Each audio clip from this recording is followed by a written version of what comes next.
Hi hello ನಮಸ್ಕಾರ ಸ್ನೇಹಿತರ. ಇಲ್ಲಿ ಭಾಗ್ಯ ತನ್ನ ತಂಗಿ ಮದುವೆ ಮಾಡಬೇಕು ಅಂತ ನಿರ್ಧಾರ ಮಾಡಿದ್ದ. ಆ ಕಡೆ ಕುಸುಮ ಕೂಡ ಭಾಗ್ಯಗೆ ಸಾಥ್ ಕೊಟ್ಟಿದ್ದೆ.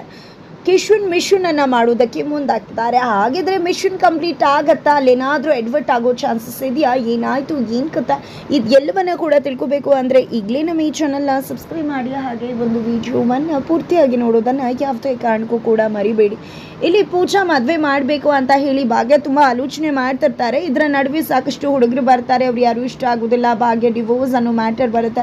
ಇದೆಲ್ಲದರಿಂದ ಪೂಜಾ ಕೂಡ ಡಿಪ್ರೆಸ್ಡ್ ಆಗ್ತಾಳೆ. ಅದರ ನಡುವೆ ಪೂಜಾಗೆ ಕಿಶನ್ ಪ್ರಪೋಸ್ ಮಾಡ್ತಾರೆ. ಕಿಶನ್ ಪ್ರಪೋಸಲ್ನ ಇಲ್ಲಿ ಪೂಜಾ ರಿಜೆಕ್ಟ್ ಮಾಡ್ತಾಳೆ. ಅದೇ ವಿಷಯವಾಗಿ ಪೂಜಾ ಜೊತೆ ಮಾತಾಡಬೇಕು ಅಂತ ಪಾರ್ಕ್ಗೆ ಕಿಶನ್ ಬಂದಾಗ ಅದನ್ನು ನೋಡಿದಂಥ ತಾಂಡವ್ ಹೊಸ ಕಥೆನೇ ಶುರುವಾಗಿದೆ ಅಂತ ಹೇಳಿ ಭಾಗ್ಯನ ಈ ರೀತಿ ಅಲ್ಲಿಗೆ ತಲೆ ತಗ್ಸೋ ರೀತಿ ಮಾಡಬೇಕು ಅನ್ನೋ ಕಾರಣಕ್ಕೆ ಪಾರ್ಕ್ ಅಥಾರಿಟೀಸ್ ಅವನ್ನ ಕರೆದ ಅವರಿಬ್ಬರ ಮದುವೆ ಮಾಡಿಸೋದಕ್ಕೆ ಮುಂದಾಗ್ತಾರೆ. ಬಟ್ ಅಲ್ಲಿ ಕಿಶನ್ನ ಅಲ್ಲಿ ಪೂಜಾನ ಡಿಫೆಂಡ್ ಮಾಡ್ಕೋತಾರೆ. ಪೂಜಾನ ತಂದು ಯಾವುದೇ ರೀತಿ ತಪ್ಪಿಲ್ಲ ಅನ್ನೋದನ್ನು ಸಮರ್ಥನೆ ಮಾಡಿ ಆ ಒಂದು ಪಾರ್ಕ್ ಅಥಾರಿಟೀಸ್ ಅವನ್ನ ಕೂಡ ಕಳಿಸ್ತಾರೆ. ಇದರಿಂದ ತಾಂಡವ್ ಪ್ಲಾನ್ ಫ್ಲಾಪ್ ಆಗುತ್ತೆ. ಬಟ್ ಹಾಗಂದು ಮಾತ್ರಕ್ಕೆ ತಾಂಡವ್ ಸುಮ್ಮನಿರೋದಿಲ್ಲ. ಬಿಕಾಸ್ ಇಲ್ಲಿ ಪೂಜಾ ತಾಂಡವ್ ಹತ್ರ ಬಂದಿದ್ದೆ, ನೀವೇ ಇದೆಲ್ಲ ಕಿತಾಪತಿ ಮಾಡಿದ್ದ, ನಿಮ್ಗೇನು ಮನುಷ್ಯನ ಒಬ್ಬ ತಂದೆ ಸ್ಥಾನದಲ್ಲಿ ನಿಂತು ನಾದ್ನಿನ ಕಾಪಾಡಬೇಕಾಗಿರೋ ನೀವೇ ಇಂಥ ಕುತಂತ್ರ ಮಾಡ್ತಿದ್ರಲ್ಲ, ನಿಮ್ಮಂಥವ್ರು ನನ್ನ ನಕ್ಕ ಎಲ್ಲಿಡಬೇಕು ಅಲ್ಲಿದ್ದಾಳೆ ಇಟ್ಟಿದ್ದಾಳೆ. ಜೊತೆಗೆ ನೀವು ಇವತ್ತು ಕೆಲಸದಲ್ಲಿದ್ದೀರಿ ಅಂದರೆ ಅದಕ್ಕೆ ಕಾರಣ ನನ್ನ ನಕ್ಕನಿಂದನೇ ನಿಮಗೆ ಕೆಲಸ ಸಿಕ್ಕಿರೋದು. ಅದನ್ನು ನೆನಪು ಮಾಡಿಕೊಂಡು ಸುಮ್ಮನಿದ್ರೆ ಒಳ್ಳೆಯದು ಅಂತ ಹೇಳಿ ಟಕ್ಕರ್ ಕೊಡ್ತಾಳೆ. ಇದರಿಂದ ಕೋಪ ಮಾಡ್ಕೊಂಡಂಥ ಖಂಡಾಮಂಡಲ ಆದಂಥ ತಾಂಡವ್ ಮನೆಗೆ ಬಂದಿದೆ. ಪೂಜಾ ಯಾವೊಂದು ಜೊತೆ ಪಾರ್ಕಲ್ಲಿ ತಿರುಗ್ತಿದ್ದು, ನೀವು ನೋಡಿದ್ರೆ ಇಲ್ಲಿ ಮದುವೆ ಮಾಡಬೇಕು ಅಂತಿದ್ರೆ, ಅವಳು ನೋಡಿದ್ರೆ ಯಾವೊಂದು ಜೊತೆ ತಿರುಗ್ತಿದ್ದಾಳೆ ಅನ್ನೋ ವಿಷಯವನ್ನು ಹೇಳ್ತಾರೆ. ಇದರಿಂದ ನಿಜವಾಗ್ಲೂ ಎಲ್ರಿಗೂ ಗಾಬರಿ ಆಗುತ್ತೆ. ಅಷ್ಟರಲ್ಲಿ ಪೂಜಾ ಮನೆಗೆ ಬರ್ತಿದ್ದಾಗೆ ಸುನಂದವರು ಪೂಜಾನ ಪ್ರಶ್ನೆ ಮಾಡ್ತಾರೆ.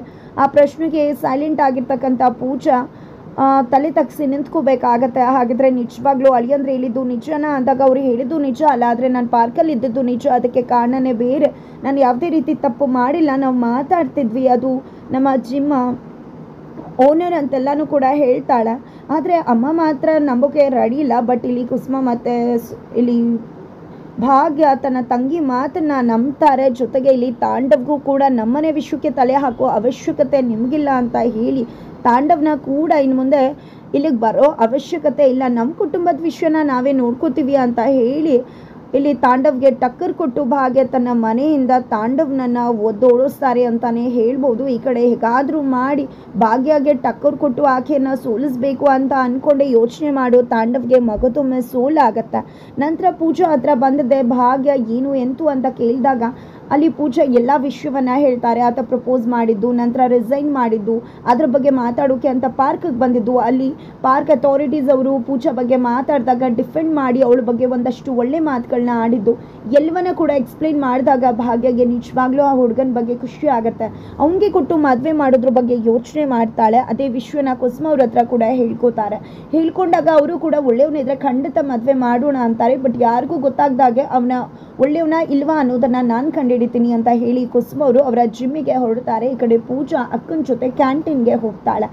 ಅಲ್ಲಿ ನಿಜವಾಗ್ಲೂ ಕೂಡ ಯಾವುದೇ ರೀತಿ ವಿಷಯಗಳು ಇಲ್ಲಿ ಪೂಜಾ ಗೊತ್ತಿಲ್ಲ. ಪೂಜಾ ಬಂದಿದೆ, ಏನೋ ನೀವು ಮಾಡ್ತಿದ್ರ ಅಂದಾಗ ನಿಂದೇ ವಿಷಯವಾಗಿ ನಾವು ನಿನ್ನ ಕೇಳದೆ ಮುಂದುವರೆದಿದ್ವಿ, ನಿಮ್ಮ ಮೇಲೆ ನಂಬಿಕೆ ಇಲ್ವಾ ಅಂತ ಭಾಗ್ಯ ಕೇಳಿದಾಗ ಖಂಡಿತ ಅಕ್ಕ ನಿನ್ನ ಮೇಲೆ ನಂಬಿಕೆ ಇದೆ, ನಾನು ನಿಮ್ಮನ್ನು ಮತ್ತು ಅತ್ತೆನ ಬಿಟ್ಟರೆ ಬೇರೆ ಯಾರನ್ನ ನಂಬಲಿ, ನಿಮ್ಮ ಮೇಲೆ ನಂಗೆ ಸಂಪೂರ್ಣ ನಂಬಿಕೆ ಇದೆ ಅಂತ ಹೇಳಿ ಪೂಜಾ ಹೇಳಿದಾಗ ಖಂಡಿತ ನಿನ್ಗೆ ಆ ನಂಬಿಕೆಗೆ ನಾವು ದ್ರೋಹ ಬಗೆಯೋದಿಲ್ಲ ಅಂತ ಕೂಡ ಭಾಗ್ಯ ಹೇಳ್ತಾರೆ. ಅಷ್ಟರಲ್ಲಿ ತಾಂಡವ್ ತಮ್ಮ ಕೊಲೀಗ್ ಜೊತೆ ಕಾಫಿ ಕುಡಿಯೋಕೆ ಅಂತ ಬರ್ತಾರೆ. ಇದೊಂದು ಕಾಫಿನ ಹಾಗೆ ಹೀಗೆ ಅಂದಾಗ ಕೊಲೀಗ್ ಅಂತೂ ಸೂಪರ್ ಕಾಫಿ, ಬೆಸ್ಟ್ ಕಾಫಿ ನಾನು ಕುಡಿದಿರೋದ್ರಲ್ಲಿ ಅಂತಾರೆ. ಎತ್ತ ಕಡೆ ಭಾಗ್ಯನ ಮತ್ತು ಪೂಜಾನ ನೋಡಿದ್ದೆ, ಏನಮ್ಮ ನೀನು ಕೂಡ ನಿನ್ನ ಅಕ್ಕನ ಜೊತೆ ಬಂದು ಸೇರ್ಕೊಂಡು ನಿನ್ನ ಬದುಕನ್ನು ಯಾಕೆ ಹಾಳು ಮಾಡ್ಕೋತಿದ್ಯಾ, ಚೆನ್ನಾಗಿದೆ ನಿನ್ನ ಬದುಕು, ಇಲ್ಲಿಂದ ಹೊರಟೋಗು ಅಂತದಾಗೆ ಪೂಜಾ ಬಂದಿದ್ದೆ. ಭಾವಂಗೆ ಸಖತ್ತಾಗೆ ಟಕ್ಕರ್ ಕೊಟ್ಟು ಮಕ್ಕರ್ ಮಾಡ್ತಾಳೆ.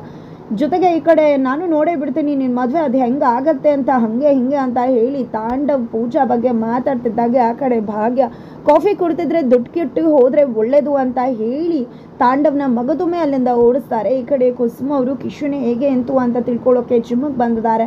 ಜಿಮ್ಮಲ್ಲಿ ನಾನು ಕೂಡ ಜಿಮ್ ಮಾಡಬೇಕು, ಜಾಯ್ನ್ ಆಗಬೇಕು ಅಂತ ಕೂಡ ಹೇಳ್ತಾರೆ. ಈ ರೀತಿ ಸ್ಯಾರಿಲೆಲ್ಲ ಆಗೋದಿಲ್ಲ ಅಂತ ಟ್ರೈನರ್ ಹೇಳೋದಕ್ಕೆ ಯಾಕಾಗಲ್ಲ, ನಾನು ಸ್ಯಾರಿಲೇ ಮಾಡೋದು ಅಂತ ಗಲಾಟೆ ಮಾಡ್ತಾರೆ. ಈ ವಿಷಯವಾಗಿ ಟ್ರೈನರ್ ಮತ್ತು ಕುಸುಮ ನಡುವೆ ಗಲಾಟೆ ಹತ್ಕೊಳ್ಳುತ್ತೆ. ಆಗ ಕಿಶನ್ ಬರ್ತಾರೆ. ಕಿಶನ್ ನೋಡಿದ್ರೆ ಫುಲ್ ಖುಷಿ ಆಗಿಬಿಡುತ್ತೆ, ನೋಡೋಕೆ ತುಂಬ ಚೆಂದ ಇದ್ದಾನೆ ಅಂತ ಹೇಳಿ. ಜೊತೆಗೆ ಪರವಾಗಿಲ್ಲ ಮೇಡಮ್ ನೀವು ಸ್ಯಾರಿಲೇ ಮಾಡಿ ಅಂತ ಹೇಳಿ ಕೂಡ ಇಲ್ಲಿ ಕಿಶನ್ ದಯವಿಟ್ಟು ಕ್ಷಮಿಸಿ ಅಂತ ಕಾಲಿಗೆ ಮುಟ್ಟಿ ಕೇಳ್ಕೊತಾರೆ. ಇದರಿಂದ ನಿಜವಾಗ್ಲೂ ಕುಸುಮ ಅವ್ರ ಮನಸ್ಸನ್ನು ಕಿಶನ್ ಗೆದ್ದು ಬಿಡ್ತಾರೆ. ಅದೇ ವಿಷಯನ ಭಾಗ್ಯ ಹತ್ರ ಕೂಡ ಫೋನಲ್ಲಿ ಮಾತಾಡ್ತಾರೆ. ಹುಡುಗ ಅಂತೂ ತುಂಬ ಸಾಧು, ತುಂಬಾ ಒಳ್ಳೆಯವನು ಅಂತ ಹೇಳ್ತಾರೆ. ಆದರೆ ನಮ್ಮ ತಾಂಡವ್ ಥರ ಕೋಪ ಇರಬಾರ್ದು, ಅವನಂತ ದುಷ್ಟ ನೇಚರ್ ಕೂಡ ಇರಬಾರ್ದು, ಅದನ್ನು ಚೆಕ್ ಮಾಡಿಬಿಡ್ಬೇಕು ಅಂತ ಹೇಳಿ ಕುಸುಮ ಅವ್ರು ಕೂಡ ಹೇಳಿದೆ. ಭಾಗ್ಯಗೆ ತುಂಬಾ ಖುಷಿ ಆಗುತ್ತೆ.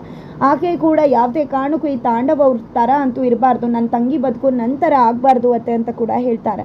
ನಂತರ ಇಲ್ಲಿ ಕುಸುಮ ಅವರು ಕಿಶನ್ಗೆ ಕೋಪ ಬರುತ್ತಾ ಇಲ್ವಾ ಅನ್ನೋದನ್ನು ಕಂಡಿಡಬೇಕು ಅನ್ನೋ ಕಾರಣಕ್ಕೆ ಅಲ್ಲಿ ಯಾರು ಥ್ರೆಡ್ಮಿಲ್ನಲ್ಲಿ ಓಡ್ತಿರ್ತಾರೆ. ಅಲ್ಲೇ ನಾನು ಹೋಗಬೇಕು, ನಾನು ಮಾಡಬೇಕು ಅಂದಾಗ ಟ್ರೈನರ್ ಬೇಡ ಅಂತಾರೆ. ಬಟ್ ನಾನೇ ಹೋಗ್ತೀನಿ ಅಂತ ಹೇಳಿ ಹೋಗಿ ಅಲ್ಲಿ ಮಾಡ್ತಿರೋರನ್ನ ಕೆಳಗಿಳಿರಿ, ನಾನು ಇಲ್ಲಿ ಮಾಡ್ತೀನಿ ಅಂದಾಗ ಪಕ್ಕದಲ್ಲಿ ಮಾಡಿ, ನಾನು ಇಳಿಯೋಕ್ಕೆ ಸಾಧ್ಯ ಇಲ್ಲ ಅಂತಾರೆ. ಇದೇ ಒಂದು ಗಲಾಟೆಲಿ ಅವರ ಹೆಡ್ಫೋನ್ ಬಿದ್ದೋಗುತ್ತೆ. ಹೆಡ್ಫೋನ್ 10,000 ರೂಪಾಯಿದು ಹೊಡೆದೋಗುತ್ತೆ. ಅದರಿಂದಾಗಿ ಆಕೆ ಟ್ರಿಗರ್ ಆಗ್ತಾರೆ. ಅಷ್ಟರಲ್ಲಿ ಕಿಶನ್ ಬಂದಿದ್ದೆ, ಏನಾಯಿತು ಏನು ಅಂದಾಗ ಯಮ್ಮ ನಮ್ಮದು ಹೆಡ್ಫೋನನ್ನು ಹೊಡೆದಾಕ್ಬಿಟ್ರು, 10,000 ರೂಪಾಯಿ ಇದು ಗೊತ್ತಾ, ಲಾಸ್ ಯಾರು ತುಂಬಿಕೊಡ್ತಾರೆ ಅಂತೆಲ್ಲ ಹೇಳಿದಾಗ ನೀವೇನು ಯೋಚನೆ ಮಾಡಿಬಿಡಿ, ನಾಳೆ ಅಷ್ಟರಲ್ಲಿ ನಿಮ್ಮ ಹೆಡ್ಫೋನ್ ನಿಮಗೆ ಸಿಗುತ್ತೆ ಅಂತ ಹೇಳಿ ನೀವು ಬೇರೆ ಕಡೆ ಮಾಡಿ ಅಂತ ಹೇಳಿ ಅಲ್ಲಿ ಫ್ರೀ ಇದೆ ಅಂತ ಕಳಿಸ್ತಾರೆ. ಈ ಕಡೆ ಕುಸುಮ ಅವ್ರ ಹತ್ರ ನಿಜವಾಗ್ಲೂ ಮೇಡಮ್ಮ ನೀವು ಇದನ್ನೆಲ್ಲ ಮಾಡೋಕ್ಕಾಗೋದಿಲ್ಲ, ಇವತ್ತು ಜಾಯ್ನ್ ಆಗಿರೋದಲ್ವ, ಒಂದು 2 ದಿನ ಆಗಲಿ, ಆ ನಂತರ ನಾನೇ ಇದನ್ನು ನಿಮ್ಮ ಕೈಲಿ ಮಾಡಿಸ್ತೀನಿ ಅಂದಾಗ ನಿಜವಾಗ್ಲೂ ನೀನು ಇಷ್ಟು ಸಾಫ್ಟಾಗಿ ಹೇಳ್ತಿದ್ಯಾ ಅಲ್ವಾ, ಖಂಡಿತ ನಿನ್ನ ಮಾತಿಗೆ ನಾನು ಒಪ್ಕೋತೀನಿ ಅಂತ ಕುಸುಮ ಅವರೇ ಹೇಳ್ತಾರೆ. ಜೊತೆಗೆ ಕೋಪನೂ ಬರೋದಿಲ್ಲ ಅಂತ ಗೊತ್ತಾಗಿ ಖುಷಿ ಆಗಿಬಿಡುತ್ತೆ. ಅಷ್ಟರಲ್ಲಿ ಒಂದು ಹುಡುಗಿ ಹೋಗಿದ್ದೆ, ಅವ್ರ ಜೊತೆ ತುಂಬ ಚೆಂದ ಮಾತಾಡ್ತಿರ್ತಾರೆ. ಜೊತೆಗೆ ನೀವಂದರೆ ನಂಗೆ ಇಷ್ಟ ಅಂತೆಲ್ಲ ಹೇಳೋದನ್ನು ಕುಸುಮ ಅವ್ರು ಗಮನಿಸ್ತಾರೆ.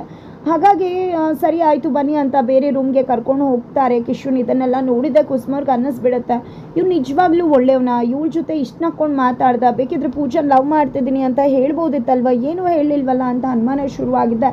ಅವರು ಕೂಡ ಅಲ್ಲಿಗೆ ಹೋಗ್ತಾರೆ. ಹೋಗಿದ್ದೆ, ಆ ಹುಡುಗಿ ಪ್ರಪೋಸ್ ಮಾಡಿದಾಗ ನನಗೆ ನೀವಂದರೆ ಇಷ್ಟ ಅಲ್ಲ, ನಾನು ಆಲ್ರೆಡಿ ಪೂಜಾ ಅನ್ನೋ ಹುಡುಗಿನ ಲವ್ ಮಾಡ್ತಿದ್ದೀನಿ, ಅವ್ರು ಬಿಟ್ಟು ನನ್ನ ಮನಸ್ಸಲ್ಲಿ ಬೇರೆ ಯಾರಿಗೂ ಜಾಗ ಇಲ್ಲ ಅಂದಾಗ ನಿಮ್ಮ ಮನಸ್ಸು ಒಂದಿನ ಚೇಂಜ್ ಆದರೆ ಅಂದಾಗ ಪ್ರೀತಿ ಅನ್ನೋದು ಒಮ್ಮೆ ಮಾತ್ರ ಆಗುತ್ತೆ. ಆಕೆ ಅಚ್ಚಳಿದೆ ನನ್ನ ಮನದಲ್ಲಿ ಉಳ್ಕೊಂಡಿದ್ದಾಳೆ, ಅವಳು ಬಿಟ್ಟು ಬೇರೆ ಯಾರಿಗೂ ಕೂಡ ನನ್ನ ಮನಸ್ಸನ್ನು ಕೊಡೋಕ್ಕಾಗೋದಿಲ್ಲ, ನಿಮಗೆ ಅವಮಾನ ಆಗಬಾರ್ದು ಅನ್ನೋ ಕಾರಣಕ್ಕೆ ನಾನು ಇಲ್ಲಿಗೆ ಕರ್ಕೊಂಡು ಬಂದಿದ್ದು.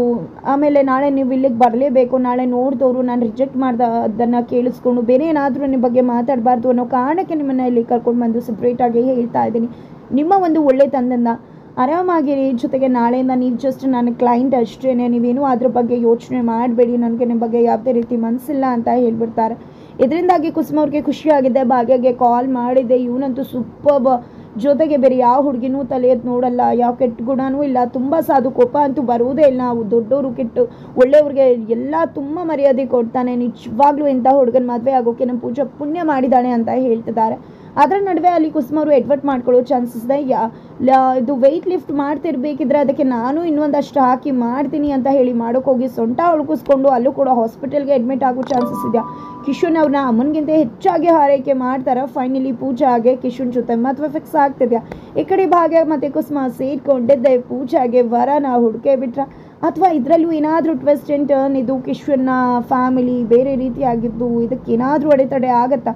ತಾಂಡವ್ ಬಂದಿದೆ, ಇದೆಲ್ಲವನ್ನ ಕೂಡ ಉಲ್ಟಾ ಮಾಡಿ ಪೂಜಾ ಮದುವೆ ಮುರಿಯೋಕೆ ತನ್ನಿಂದ ಏನೇನಾಗುತ್ತೋ ಎಲ್ಲ ಪ್ರಯತ್ನವನ್ನು ಕೂಡ ಮಾಡಿ ಸೋಲ್ತಾರ. ಏನಾಗ್ಬೋದು ತಿಳ್ಕೊಬೇಕು ಅಂದರೆ ಮುಂದಿನ ವಿಡಿಯೋಗೆ ವೇಟ್ ಮಾಡೋದನ್ನ ಮರಿ.